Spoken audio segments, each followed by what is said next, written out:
தெரியாம தாங்க கேட்குறேன். இல்ல நான் எதுவும் தப்பா பேசுறேனா? இல்ல நான் பேசுறதுல எதுவும் சரியா படுதா? சரியா தான் படும்னு நெனைக்கிறேன். திருநங்கைன்னு இருக்காங்கல்ல, அவங்கள ஏன் அப்படி ஒதுக்கி வைக்கிறீங்க? ஒதுக்கி வைக்கிறவங்க யாருமே இல்லங்க. அவங்களை பெற்ற பெற்றோர்கள். ஏன்? நீங்க தானே பெத்தீங்க. உங்களுடைய ஆசைக்கு நீங்க ஆசையினால உருவானது தான். அவங்களாவே ஒன்றும் வானத்திலிருந்து அவங்க குதிச்சு வரல. நீங்க பெத்துட்டு சில ஹார்மோன்ஸ் பிரச்சனையினால பெண்மை அதிகமாக இருந்தால் அவங்க திருநங்கை ஆயிடுறாங்க. ஆண்மை அதிகமாக இருந்துச்சுன்னா அவங்க திருந திருநம்பியா ஆயிடுறாங்க. சரி, ரைட்டு. இதுக்கு யார் காரணம்? இதில் எதுக்கு ஒதுக்குறீங்க? ஏன் உங்கள் வயிற்றில் பிறந்த குழந்த தான் அது. அதை ஏன் ஒதுக்குறீங்க? அது ரைட்டு. இது அந்த குழந்தையோட குற்றம் கிடையாது. அப்படி இருக்கிறப்ப நீங்கள் பெற்றெடுத்த குழந்தையவே விரட்டி விடுறீங்க, வேதனைப்படுத்துகிறீங்க. அது இல்லாமல் உங்களுக்கு அது கேவலம்னு நினைக்கிறீங்க. இதெல்லாம் எந்த விதத்தில் நியாயம்னு தெரியல.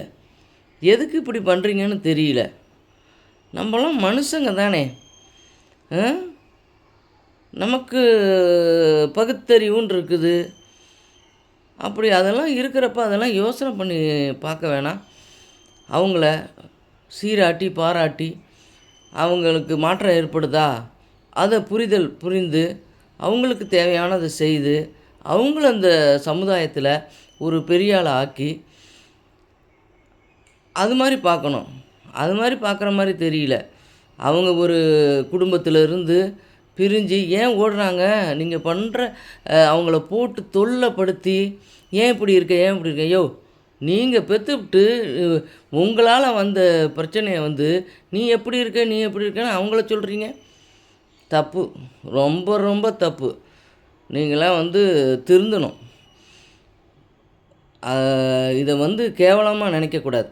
இதில் ஒரே விதத்தில் நான் கலைஞர் ஐயாவை ரொம்ப பாராட்டுவேன். அவங்க எவ்வளோ அழகாக அவங்களுக்கு திருநங்கை அப்படின்னு ஒரு உயர்வை கொடுத்து ரொம்ப மதித்து நல்ல பேர். அதுக்கு முன்னாடி அந்த பேரெல்லாம் கேட்குறப்பயே அந்த கைத்தட்டுறது இதெல்லாம் அவங்கள ஒரு கேவலத்தின் பிறப்பு கிடையாது. அவங்களும் நம்ம மாதிரி மனிதர்கள் தான். அவங்கள நம்ம மதிக்கணும், மிதிக்கிறோம். மதிக்கிறோமோ இல்லையோ மிதிக்கிறோம். அவங்க எவ்வளோ கஷ்டப்படுறாங்க. ஏன்னா கஷ்டப்படுறதுக்கு ஒவ்வொரு பேரண்ட்ஸும் அவங்களை பெற்றெடுத்த பேரண்ட்ஸு தான் காரணம். பேரண்ட்டு மாறணும்.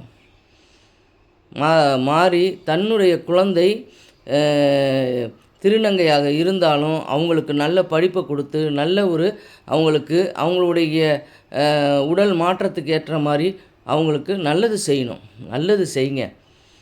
அவங்கள கேவலத்தின் பிறப்பு இல்லை, அவங்க உயர்வான பிறப்பு. அவங்க ஆர்டினரி பெண்களை காட்டிலுமே நல்ல பெண்மை நிறைந்து ரொம்ப அவங்கள பார்க்குறப்பே பாருங்கள், ரொம்ப பெண்மையாக ரொம்ப அவங்க தாங்க பேரழகு. ஏன்னா அவங்கள கொஞ்சம் மதிங்க. பேரண்ட்ஸ் தயவு செய்து நம்ம வீட்டில் அது மாதிரி ஒரு குழந்தை ஹார்மோன்ஸ் பேலன்ஸில் பிறந்துருச்சுன்னா அது அவங்க மேலே தப்பு இல்லை. ஏன்னா அதனால் அவங்கள மதித்து அவங்கள அழகாக வளர்த்து அவங்களுக்கு தேவையான செய்து நல்ல ஒரு பதவிக்கு வர்ற மாதிரி அவங்களோட மனசறிஞ்சு அவங்க மேலே வெறுக்காதீங்க. வெறுக்கணும்னா உங்களை தான் வெறுக்கணும், அவங்கள வெறுக்காதீங்க. அவங்கள நல்லா பார்த்துக்கங்க, நல்லது செய்யுங்க, அவங்களுக்கு நல்லா வளங்க, பெருமையாக நினைங்க. ஒன்றும் தப்பு இல்லை. ஏன்னா ஒரு இதாக இருக்குது, ஒரு இது ஒரு சின்ன குறைபாடு. ஏன்னா இது இப்போ அதை பெருசாக நினைக்கக்கூடாது. அது அவங்க மேலே தப்பு இல்லைன்னு ஃபஸ்ட்டு நினைக்கணும். இதை நல்லா இது பண்ணி நல்லது அவங்களுக்கு செய்யுங்க.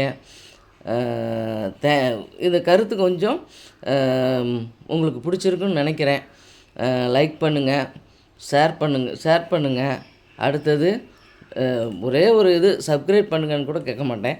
அந்த இந்த மாதிரி குழந்தைகள் உருவாகிறவங்க தயவுசெய்து நல்லா பார்த்துக்கங்க அவங்கள.